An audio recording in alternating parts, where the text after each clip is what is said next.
Assalamualaikum warahmatullahi wabarakatuh. Assalamualaikum warahmatullahi wabarakatuh. Semoga Buya dan Umi selalu ada dalam lindungan Allah Subhanahu wa taala. Amin amin ya rabbal alamin. Afwan Buya, saya hamba Allah dari Majalengka. Mau tanya Buya, kalau ada orang yang mau ngasih beras fidyah sebanyak 1 ton mau dikasihkan ke pondok, yang jadi masalah lokasinya tidak memungkinkan untuk diambil karena kondisi yang sekarang. Boleh atau tidak Buya kalau diuangkan lalu dibelikan beras lagi, atau harus seperti bagaimana Buya? Syukran Buya. Baik, yang pertama adalah fidyah itu mungkin karena puasa, mungkin ini orang tobat, masya Allah orang soleh tobat, cuman dia punya utang sholat atau apa utang puasa, bukan sholat, kalau sholat dikodok langsung. Tidak tahu dia punya utang puasa sampai 1 ton, atau mungkin satu keluarga dulu nggak pernah sholat, ada di antara puasa ada berapa puasa baru bayar fidyahnya, anggap saja. Atau dia punya anak banyak, jadi istrinya fidyah terus. Maka ini jika fidyah, maka uang fidyah itu diberikan kepada fakir dan miskin, tidak boleh diberikan kepada selain daripada fakir dan miskin. Maka bukan untuk pondok, anak pondok banyak, anaknya orang-orang kaya banyak, nggak boleh untuk pondok. Dan juga tidak boleh untuk santri, kecuali santri fakir baru. Kalau untuk santri enggak. Zakat pun juga tidak boleh untuk santri. Untuk ustadz enggak boleh, kecuali ustadznya atau santrinya fakir. Makanya di pondok ini dia menerima zakat. Pembangunan pondok tidak ada dari zakat. Zakat tidak boleh untuk bangunan masjid dan sebagainya. Termasuk dalamnya adalah fidyah, enggak boleh. Pondok tidak menerima fidyah. Artinya maksudnya fidyah tidak bisa dibagikan kepada anak santri. Karena tidak semua anak santri adalah fakir. Tapi kalau memang ada beberapa anak santri yang fakir, ya, anak santri yang fakir, maka bisa dipilah. Dengan catatan waktu memilah itu ya benar. Maka kalau fakir dia berhak, bisa mendapatkan zakat, mendapatkan menerima fidyah tersebut. Jadi kalau memang seandainya itu ada pondok Al-Bahjah, nggak usahlah diterima kalau untuk pondok. Tapi kalau pesantren Al-Bahjah diamanati fidyah tersebut untuk dibagikan kepada fakir miskin, ya bisa saja seperti Al-Bahjah ada rekening zakat untuk dibagikan kepada fakir miskin dan orang yang berhak. Baik, anggap saja betul pondok itu pondok orang fakir semuanya, kebetulan memang fakir-fakir semuanya di dalamnya, atau memang ini akan dibagikan, diamanatkan kepada orang ngurusi pondok agar membagikan fidyah kepada orang fakir yang ada di kiri kanan pondok pesantren. Baik, kalau memang seperti itu bagaimana? Ya fidyah adalah dari makanan pokok seperti zakat fitrah, persis kasusnya fitrah. Fidyah yang dibayarkan sama dengan zakat fitrah, hanya bedanya kalau zakat fitrah itu 1 sok, kalau fidyah itu 1/4 daripada 1 sok, 1 mud. Jadi 1 zakat fitrah dipakai untuk 4 fidyah. Nah, kalau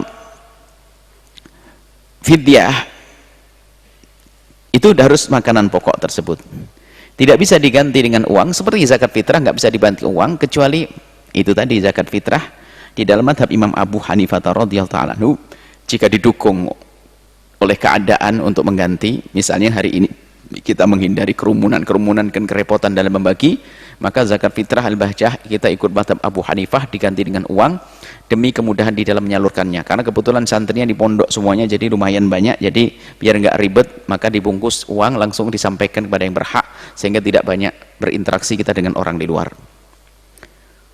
Nah, termasuk fidyah bisa saja diberlakukan semacam ini.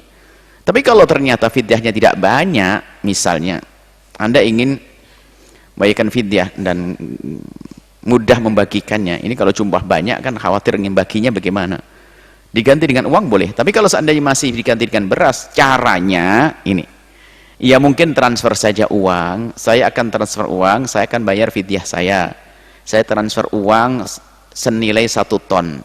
Setelah itu dari orang yang kita transfer uang tadi, dia membelikan beras 1 ton.